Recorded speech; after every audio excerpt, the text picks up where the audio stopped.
प्यारे भक्तों, क्या आपको संतान प्राप्ति में कोई बाधा आ रही है? क्या आप चाहते हैं कि आपका पुत्र एक तेजस्वी और स्वस्थ संतान हो? क्या आपके संतान जन्म के बाद बार बार स्वास्थ्य समस्याएं हो रही हैं? तो आपको शनि महाराज का इस मंत्र का जाप अवश्य करना चाहिए, क्योंकि यह मंत्र बहुत ही शक्तिशाली और अचूक मंत्र है। इस मंत्र के नियमित 108 बार जाप करने मात्र से ही आपका पुत्र तेजस्वी और बुद्धिमान हो जाएगा और गर्भधारण में आ रही बाधाएं समाप्त हो जाएंगी। संतान दीर्घायु और बुद्धिमान बन जाएगा। इसलिए प्यारे भक्तों, आप शनि देव के इस महामंत्र का जाप अवश्य करें। और जब भी आप इस मंत्र का जाप करें तो इस वीडियो को अपने मोबाइल फोन पर या स्पीकर पर चलाकर छोड़ दें, ताकि आप बिना कोई समस्या के इस महामंत्र का जाप कर पाएं। यह मंत्र बहुत ही शक्तिशाली और प्रभावशाली मंत्र है। इस मंत्र के जाप से पुत्र प्राप्ति के योग भी प्रबल होते हैं और संतान का जीवन सुरक्षित और सुखद होता है। घर में खुशहाली और समृद्धि बनी रहती है। इसलिए प्यारे भक्तों, अगर आप भी चाहते हैं कि आपका पुत्र हमेशा खुश रहे, तो आप इस मंत्र का जाप अवश्य करें और नियमित 108 बार करें और पूरी श्रद्धा के साथ करें। तभी आप शनि महाराज के असीम कृपा के भागी बन पाओगे। और अगर आप शनि देव का आशीर्वाद प्राप्त करना चाहते हैं तो इस वीडियो को लाइक और चैनल को सब्सक्राइब जरूर कर दीजिए और कमेंट बॉक्स में जय शनि महाराज अवश्य लिख दीजिए। तो चलिए भक्तों, मंत्र का जाप करना प्रारंभ करते हैं। ओम ह्रीं श्रीं क्लीं शन शनैश्चराय महाक्रूराय नमः। ओम ह्रीं श्रीं क्लीं शन शनैश्चराय महाक्रूराय नमः। ओम ह्रीं श्रीं क्लीं शन शनैश्चराय महाक्रूराय नमः। ओम ह्रीं श्रीं क्लीं शन शनैश्चराय महाक्रूराय नमः। ओम ह्रीं श्रीं क्लीं शन शनैश्चराय महाक्रूराय नमः। ओम ह्रीं श्रीं क्लीं शन शनैश्चराय महाक्रूराय नमः। ओम ह्रीं श्रीं क्लीं शन शनैश्चराय महाक्रूराय नमः। ओम ह्रीं श्रीं क्लीं शन शनैश्चराय महाक्रूराय नमः। ओम ह्रीं श्रीं क्लीं शन शनैश्चराय महाक्रूराय नमः। ओम ह्रीं श्रीं क्लीं शन शनैश्चराय महाक्रूराय नमः। ओम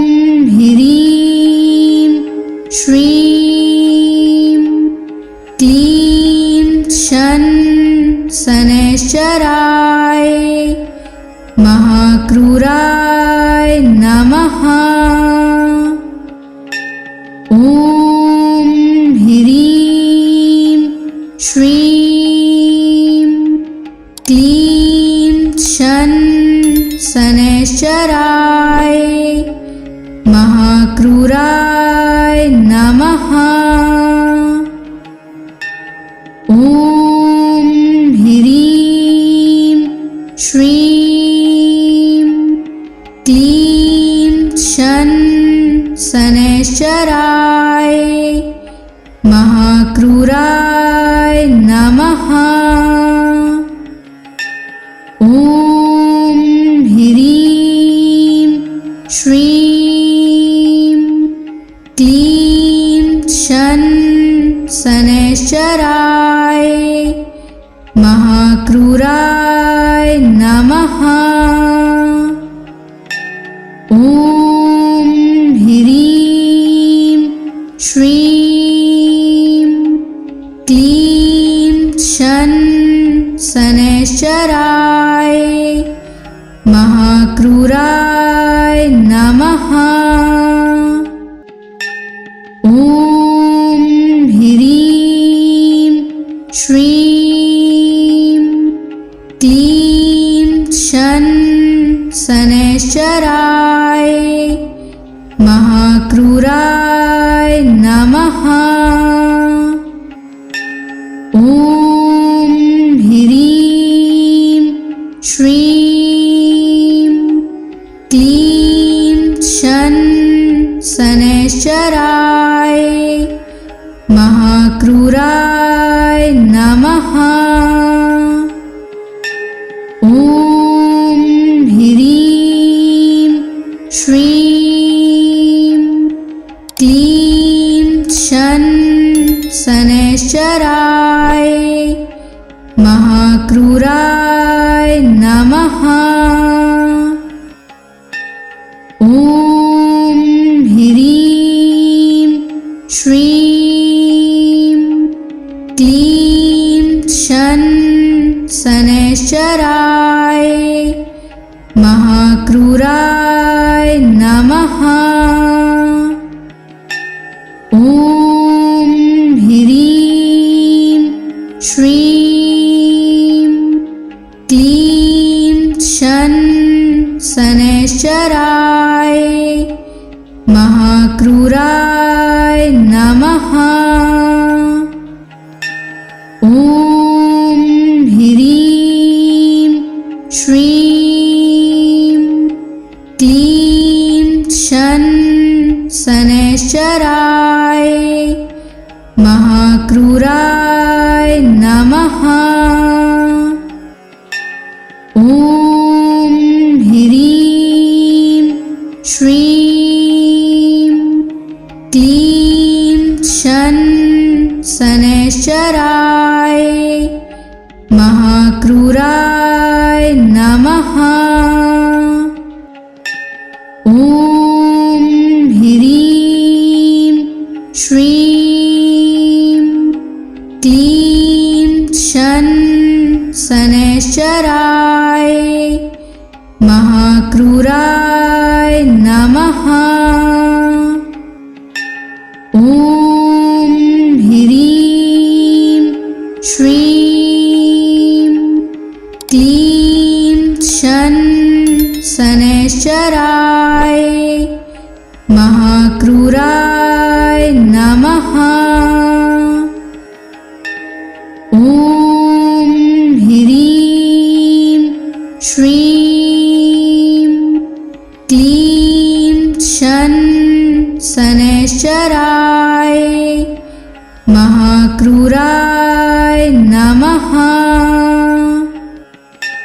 ॐ ह्रीं श्रीं क्लीं शनैश्चराय महाक्रूराय नमः। ॐ ह्रीं श्रीं क्लीं शनैश्चराय महाक्रूराय नमः। ॐ ह्रीं श्रीं क्लीं शन शनैश्चराय महाक्रूराय नमः। ॐ ह्रीं श्रीं क्लीं शन शनैश्चराय महाक्रूराय नमः। ॐ ह्रीं श्रीं क्लीं शन शनैश्चराय महाक्रूराय नमः। ॐ ह्रीं श्रीं क्लीं शन शनैश्चराय महाक्रूराय नमः। ॐ ह्रीं श्रीं क्लीं शन शनैश्चराय महाक्रूराय नमः। ॐ ह्रीं श्रीं क्लीं शन शनैश्चराय महाक्रूराय नमः। ॐ ह्रीं श्रीं क्लीं शन शनैश्चराय महाक्रूराय नमः। ॐ ह्रीं श्रीं क्लीं शन शनैश्चराय महाक्रूराय नमः। ॐ ह्रीं श्रीं क्लीं शन शनैश्चराय महाक्रूराय नमः। ॐ ह्रीं श्रीं क्लीं शन शनैश्चराय महाक्रूराय नमः। ॐ ह्रीं श्रीं क्लीं शन शनैश्चराय महाक्रूराय नमः।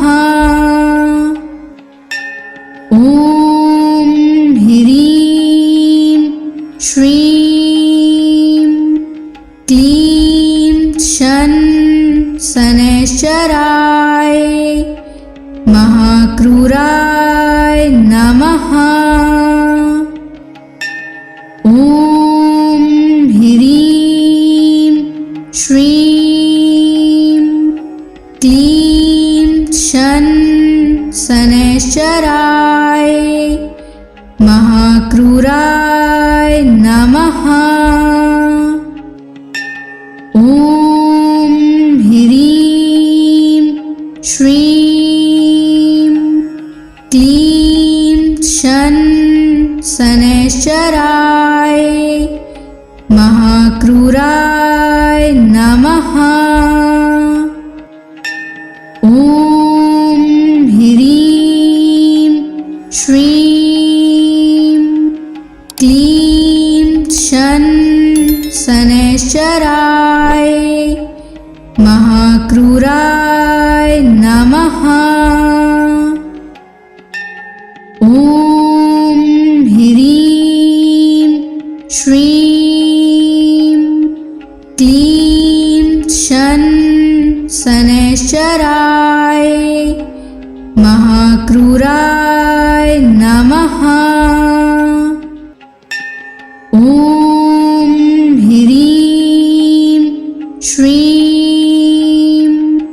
क्लीं शन शनैश्चराय महाक्रूराय नमः।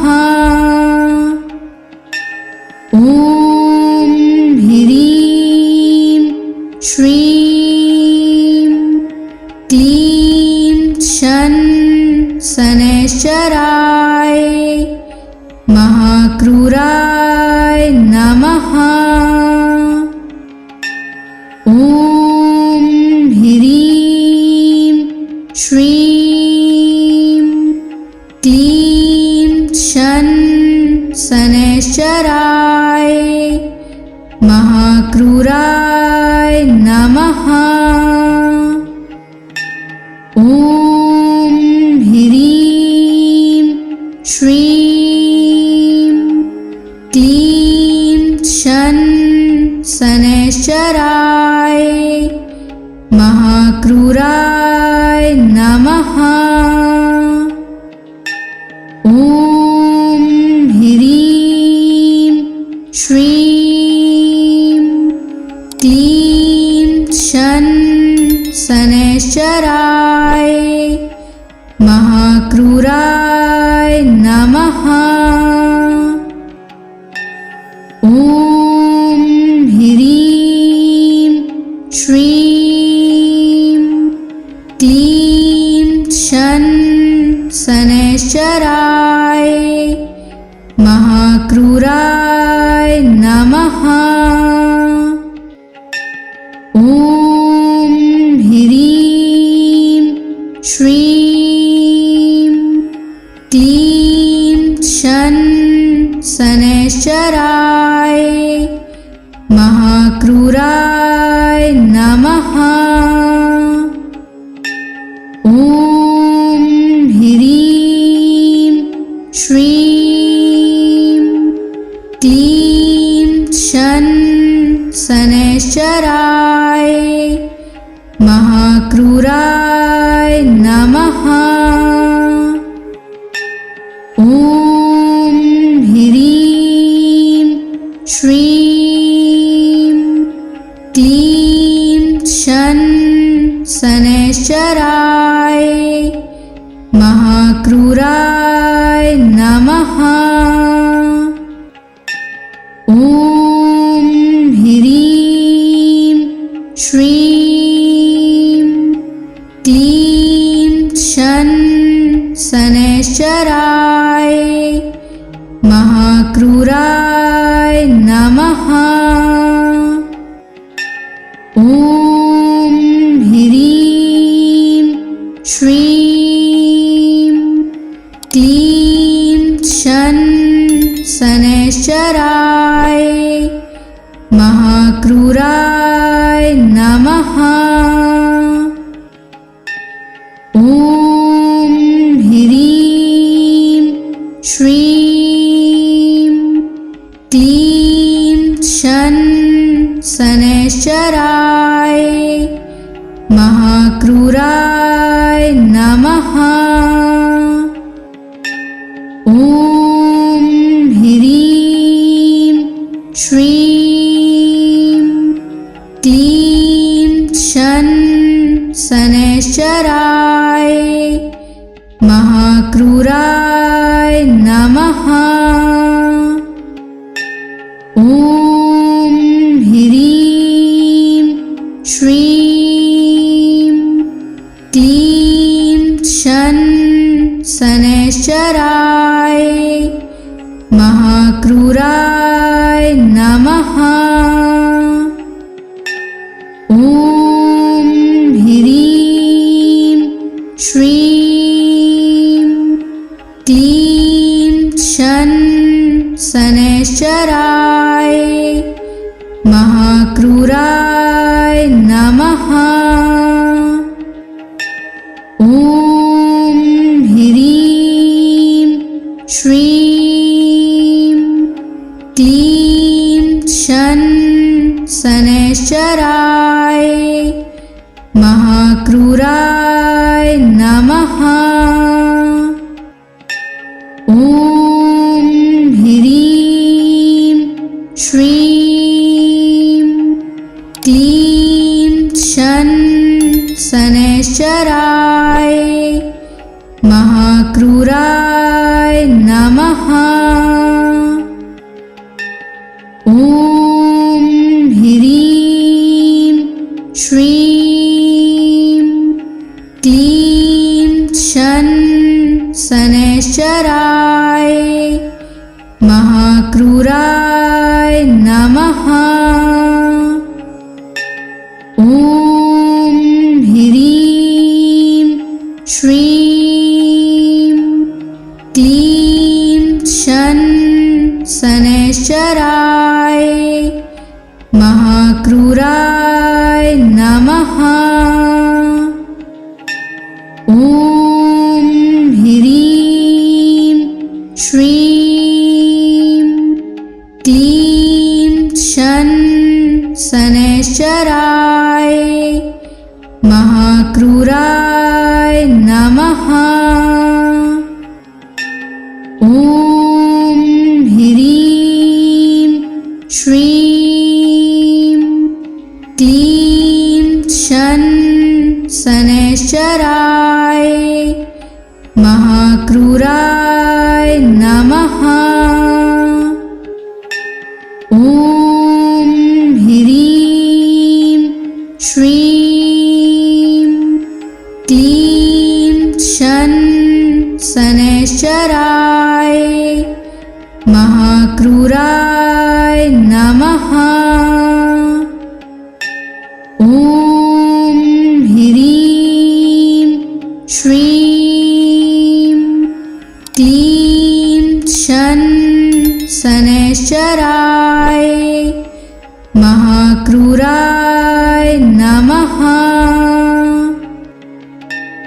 ॐ ह्रीं श्रीं क्लीं शन शनैश्चराय महाक्रूराय नमः। ॐ ह्रीं श्रीं क्लीं शन शनैश्चराय महाक्रूराय नमः। ॐ ह्रीं श्रीं क्लीं शन शनैश्चराय महाक्रूराय नमः। ॐ ह्रीं श्रीं क्लीं शन शनैश्चराय महाक्रूराय नमः। ॐ ह्रीं श्रीं क्लीं शन शनैश्चराय महाक्रूराय नमः। ॐ ह्रीं श्रीं क्लीं शन शनैश्चराय महाक्रूराय नमः। ॐ ह्रीं श्रीं क्लीं शन शनैश्चराय महाक्रूराय नमः। ॐ ह्रीं श्रीं क्लीं शन शनैश्चराय महाक्रूराय नमः। ॐ ह्रीं श्रीं क्लीं शन शनैश्चराय महाक्रूराय नमः। ॐ ह्रीं श्रीं क्लीं शन शनैश्चराय महाक्रूराय नमः। ॐ ह्रीं श्रीं क्लीं शन शनैश्चराय महाक्रूराय नमः। ॐ ह्रीं श्रीं क्लीं शन शनैश्चराय महाक्रूराय नमः। ॐ ह्रीं श्रीं क्लीं शन शनैश्चराय महाक्रूराय नमः।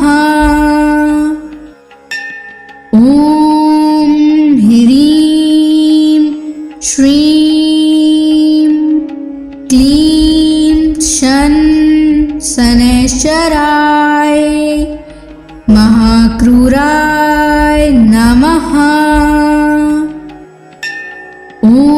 ॐ ह्रीं श्रीं क्लीं शन शनैश्चराय महाक्रूराय नमः। ॐ ह्रीं श्रीं क्लीं शन शनैश्चराय महाक्रूराय नमः।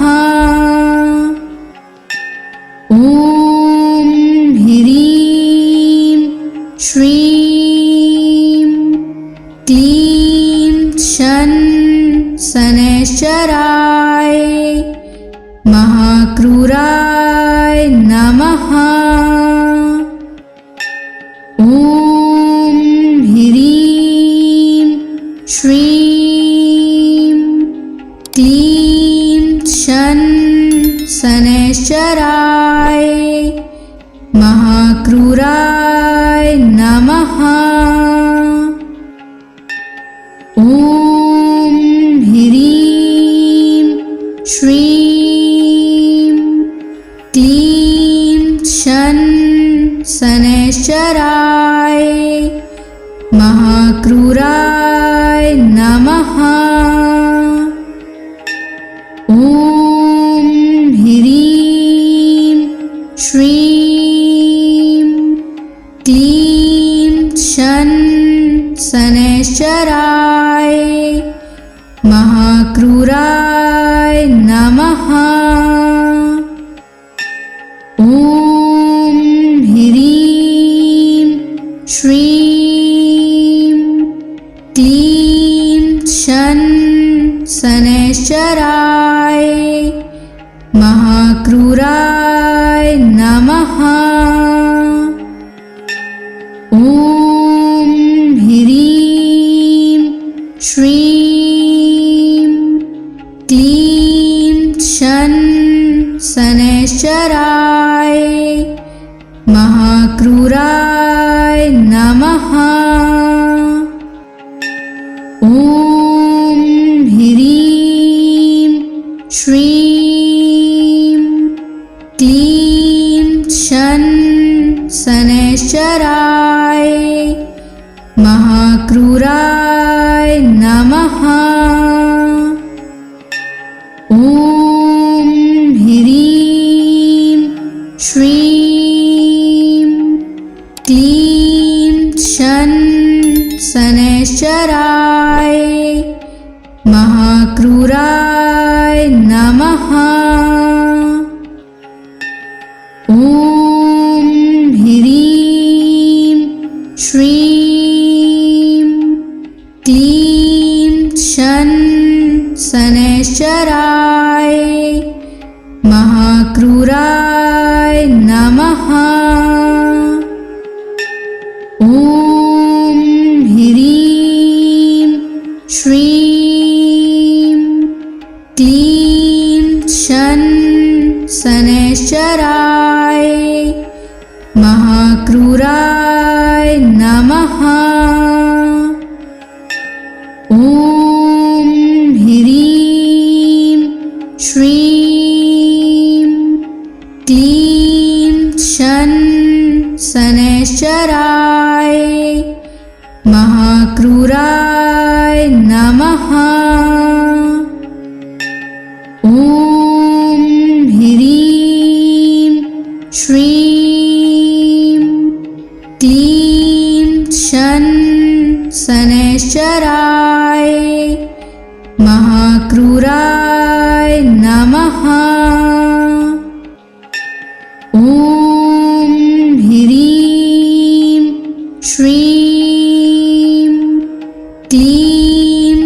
शन शनैश्चराय महाक्रूराय नमः। ॐ ह्रीं श्रीं क्लीं शन शनैश्चराय महाक्रूराय नमः। ॐ ह्रीं श्रीं क्लीं शन शनैश्चराय महाक्रूराय नमः। ॐ ह्रीं श्रीं क्लीं शन शनैश्चराय महाक्रूराय नमः। ॐ ह्रीं श्रीं क्लीं शन शनैश्चराय महाक्रूराय नमः। ॐ ह्रीं श्रीं क्लीं शन शनैश्चराय महाक्रूराय नमः। ॐ ह्रीं श्रीं क्लीं शन शनैश्चराय महाक्रूराय नमः। ॐ ह्रीं श्रीं क्लीं शन शनैश्चराय महाक्रूराय नमः। ॐ ह्रीं श्रीं क्लीं शन शनैश्चराय महाक्रूराय नमः। ॐ ह्रीं श्रीं क्लीं शन शनैश्चराय महाक्रूराय नमः। ॐ ह्रीं श्रीं क्लीं शन शनैश्चराय महाक्रूराय नमः।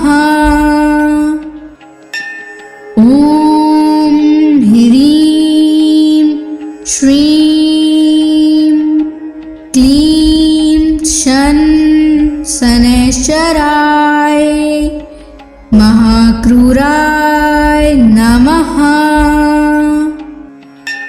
ॐ ह्रीं श्रीं क्लीं शन शनैश्चराय महाक्रूराय नमः। ॐ ह्रीं श्रीं क्लीं शन शनैश्चराय महाक्रूराय नमः। ॐ ह्रीं श्रीं क्लीं शन शनैश्चराय महाक्रूराय नमः। ॐ ह्रीं श्रीं क्लीं शन शनैश्चराय महाक्रूराय नमः। ॐ ह्रीं श्रीं क्लीं शनैश्चराय महाक्रूराय नमः। ॐ ह्रीं श्रीं क्लीं शनैश्चराय महाक्रूराय नमः। ॐ ह्रीं श्रीं क्लीं शनैश्चराय महाक्रूराय नमः। ॐ ह्रीं श्रीं क्लीं शनैश्चराय महाक्रूराय नमः। ॐ ह्रीं श्रीं क्लीं शनैश्चराय महाक्रूराय नमः। ॐ ह्रीं श्रीं क्लीं शनैश्चराय महाक्रूराय नमः। ॐ ह्रीं श्रीं क्लीं शनैश्चराय महाक्रूराय नमः। ॐ ह्रीं श्रीं क्लीं शनैश्चराय महाक्रूराय नमः। ॐ ह्रीं श्रीं क्लीं शनैश्चराय महाक्रूराय नमः। ॐ ह्रीं श्रीं क्लीं शनैश्चराय महाक्रूराय नमः। ॐ ह्रीं श्रीं क्लीं शनैश्चराय महाक्रूराय नमः। ॐ ह्रीं श्रीं क्लीं शनैश्चराय महाक्रूराय नमः। ॐ ह्रीं श्रीं क्लीं शनैश्चराय महाक्रूराय नमः। ॐ ह्रीं श्रीं क्लीं शनैश्चराय महाक्रूराय नमः। ॐ ह्रीं श्रीं क्लीं शनैश्चराय महाक्रूराय नमः। ॐ ह्रीं श्रीं क्लीं शनैश्चराय महाक्रूराय नमः।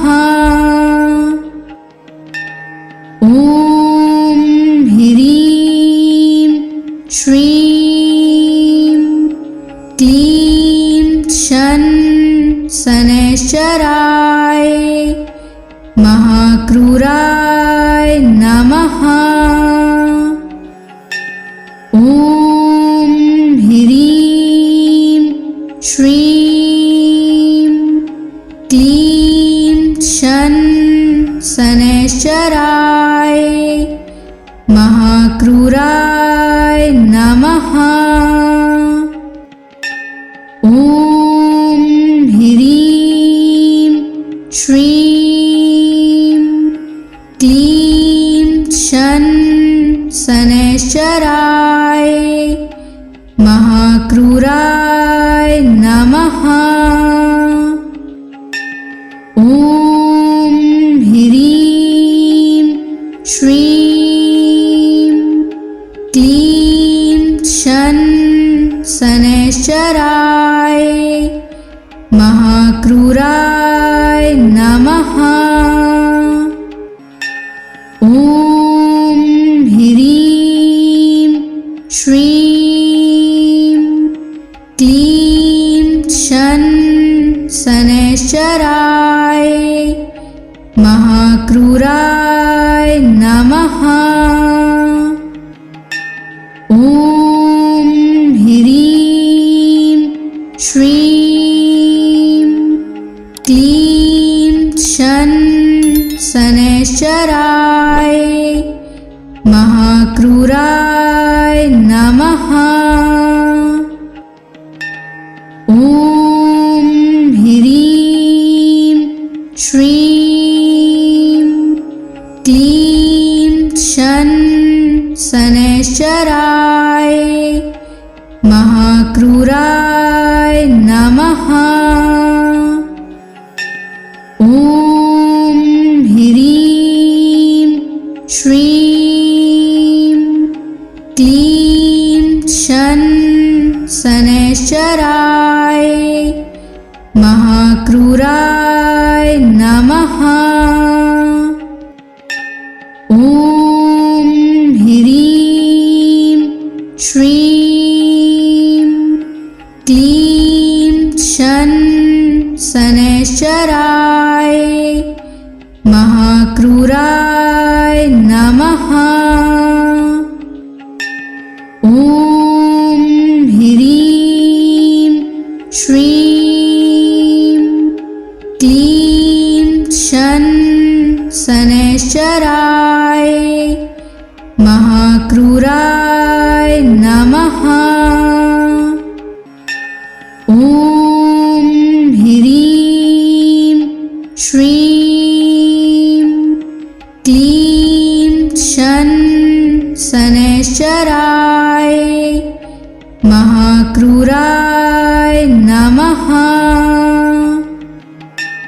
ॐ ह्रीं श्रीं क्लीं शन शनैश्चराय महाक्रूराय नमः।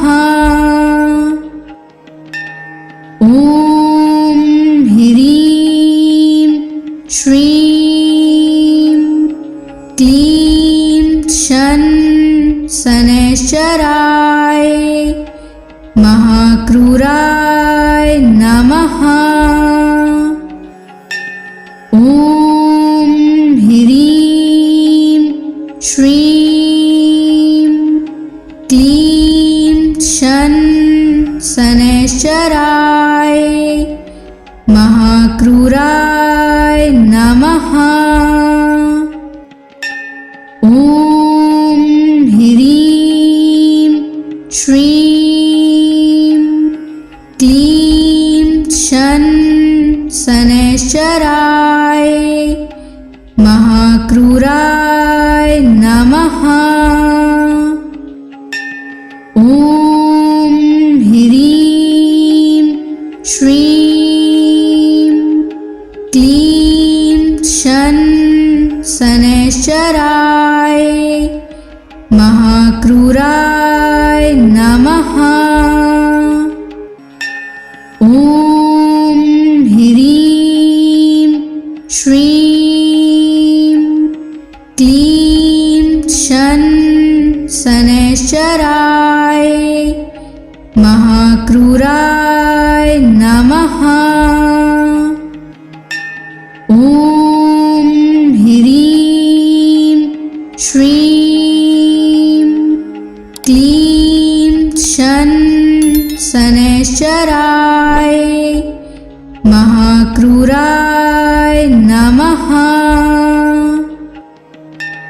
ॐ ह्रीं श्रीं क्लीं शन शनैश्चराय महाक्रूराय नमः। ॐ ह्रीं श्रीं क्लीं शन शनैश्चराय महाक्रूराय नमः।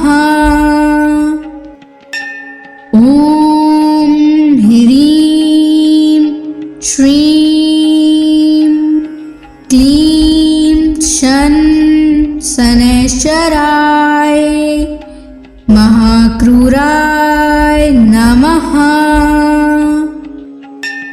ॐ ह्रीं श्रीं क्लीं शन शनैश्चराय महाक्रूराय नमः। ॐ ह्रीं श्रीं क्लीं शन शनैश्चराय महाक्रूराय नमः। ॐ ह्रीं श्रीं क्लीं शन शनैश्चराय महाक्रूराय नमः। ॐ ह्रीं श्रीं क्लीं शन शनैश्चराय महाक्रूराय नमः। ॐ ह्रीं श्रीं क्लीं शन शनैश्चराय महाक्रूराय नमः। ॐ ह्रीं श्रीं क्लीं शन शनैश्चराय महाक्रूराय नमः। ॐ ह्रीं श्रीं क्लीं शन शनैश्चराय महाक्रूराय नमः। ॐ ह्रीं श्रीं क्लीं शन शनैश्चराय महाक्रूराय नमः। ॐ ह्रीं श्रीं क्लीं शन शनैश्चराय महाक्रूराय